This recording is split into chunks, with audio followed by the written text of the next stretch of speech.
মৃত্যুর 40 দিন আগে মানুষজন যে স্বপ্নগুলো বেশি বেশি পরিমাণ দেখে, বিশেষ করে যে 3টি স্বপ্ন দেখেই দেখে মৃত্যুর 40 দিন আগে। আসলে আমরা জানি না কখন আমরা মারা যাব, ঠিক না? আবার বর্তমান সময়ে সবচেয়ে ভালো তাবির করেন আল্লামা সিরহিন রাহমাহুল্লাহ, তিনি ইন্তেকাল করেছেন। তিনি তার কিতাবের মধ্যে 3টি স্বপ্নের কথা বলেছেন। যখন মানুষের মৃত্যুর সময় চলে আসবে 40 দিন পূর্বে এই 3টি স্বপ্ন দেখবে, বিভিন্ন ভাবে দেখবে। তবে হ্যাঁ, সকল স্বপ্ন যে কনফার্ম হবে বিষয়টা এমন নয়। 1 নম্বর হচ্ছে, যখন আপনার দুনিয়া ছেড়ে যাওয়ার সময় আসবে, তখন আপনার আপন আত্মীয় বাবা মা আপনাকে কবর থেকে ডাকবে, কাম টু মি, আসো আসো আমার কাছে, আসো আসো আমার কাছে। এরকম যখন তিনি ডাকবেন তখন বুঝতে হবে ইউর টাইম ইজ ওভার, আপনার সময় শেষ। তবে সবসময় যে হবে তা কিন্তু নয়।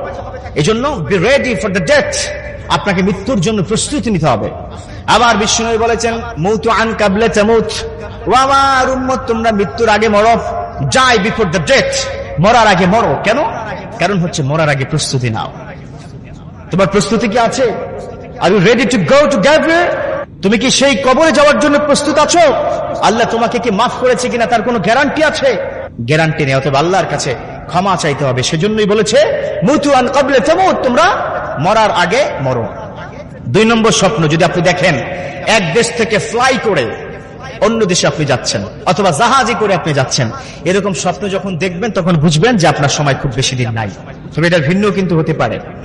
একটু রেডি হওয়া দরকার। আসলে কখন যে কার মৃত্যু চলে আসবে আমরা কিন্তু জানি না। 1 সেকেন্ড আগেও হবে না, পরেও হবে না।